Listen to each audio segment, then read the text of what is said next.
What is going on, guys? Thunder Cheerio or Nick here, back with another video.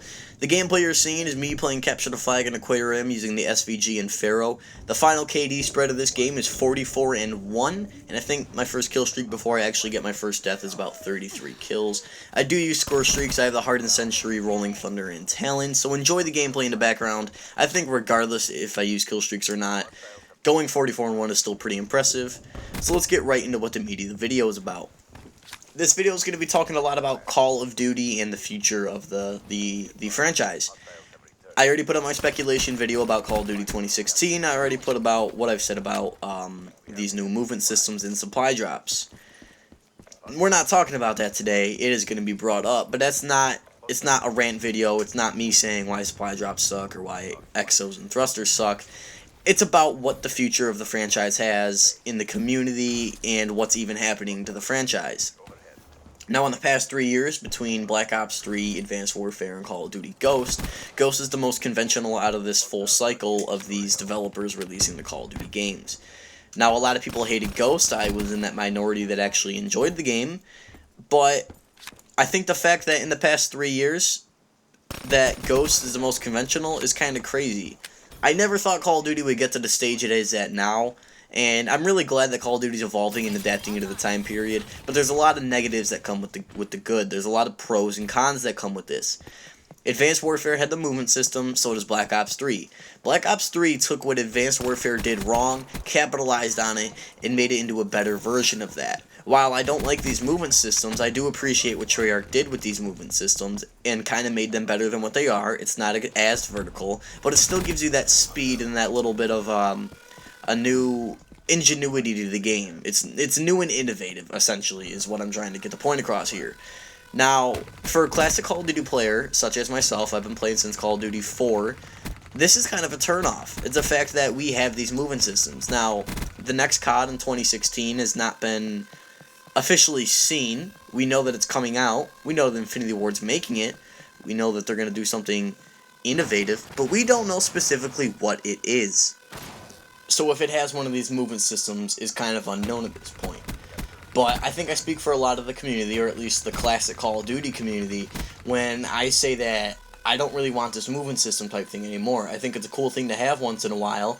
Maybe just make it a Sledgehammer exclusive thing. I don't think Treyarch really needed to do it. Black Ops 3 didn't even really need to happen. There wasn't really too many things in the campaign, at least. I thought the campaign was kind of bland. There wasn't really too many references to Black Ops 2. It didn't really make as much sense, regardless about what I think if Black Ops 3 should have been a thing or not. But these movement systems were pretty cool in Advanced Warfare with the exosuit, implemented kind of bad. And now we got the thrusters in Black Ops 3, and I just don't really want this in the new Call of Duty and Call of Duty 2016 in the future. Like I said, it could be okay if it's just a Sledgehammer thing, but I think having it in these newest installments as a running thing is kind of just going to get annoying, and it's really not going to be as fun as it was to the community anymore. Now, one of the next talking points, which everyone knew we were going to get to at some point, is supply drops. Sledgehammer started it, and now Treyarch is following up on it. I think I can really say this confidently when I say that Advanced Warfare is pretty much dead. Since cross-platform play is not a thing at the time that I am recording this, or at least it is on Rocket League, but it's not with Call of Duty, it's pretty much impossible to find a game on Advanced Warfare now. If I load up my Xbox One, and I go to Advanced Warfare, and I look for any game mode that is not TDM, I will most likely not find a game. If I look up TDM, I will find a game, but it probably will not have a full lobby, which I think is kind of sad.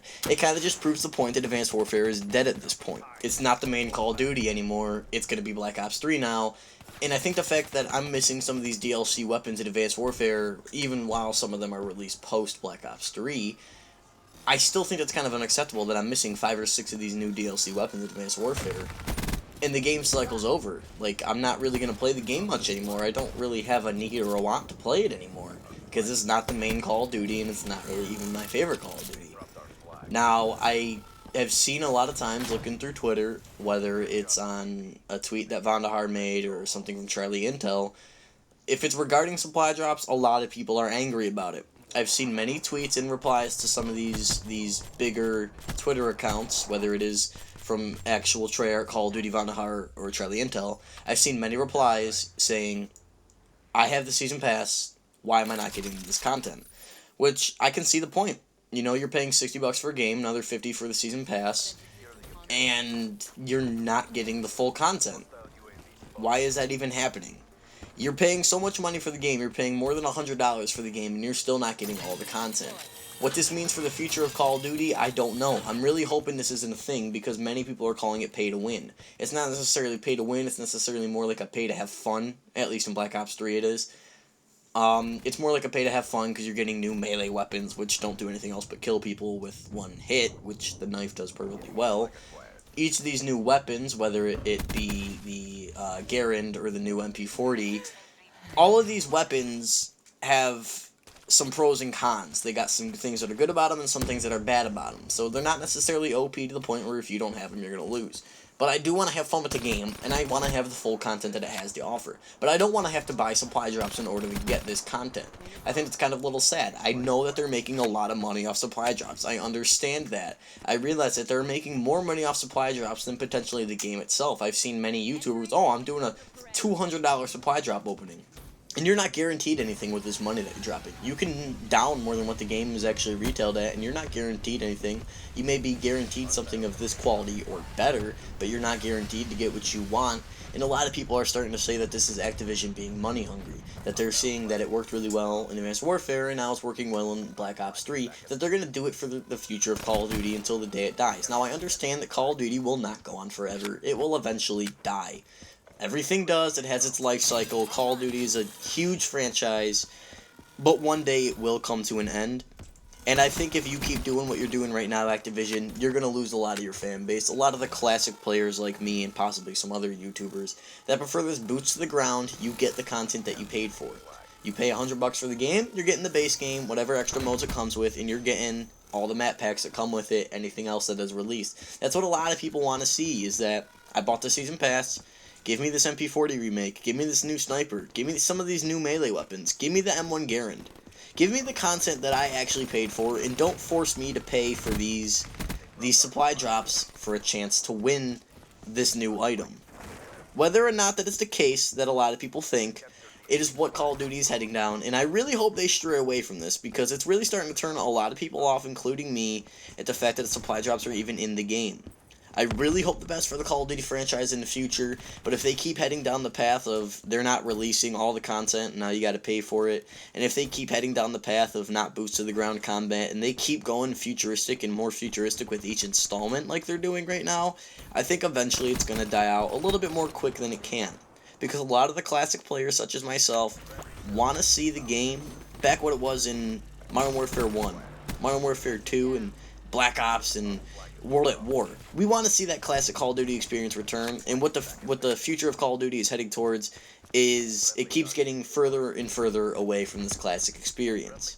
Now, like I said, I hope the best for Activision. I hope they make the right choice in the future, but we'll just have to see how it plays out. Thanks you guys for sticking around and watching the video. Remember to smack a like on that if you enjoyed the content. Remember to comment what you want to see, and subscribe for more content as it comes out. Thanks for sticking around, mates. Cheerio.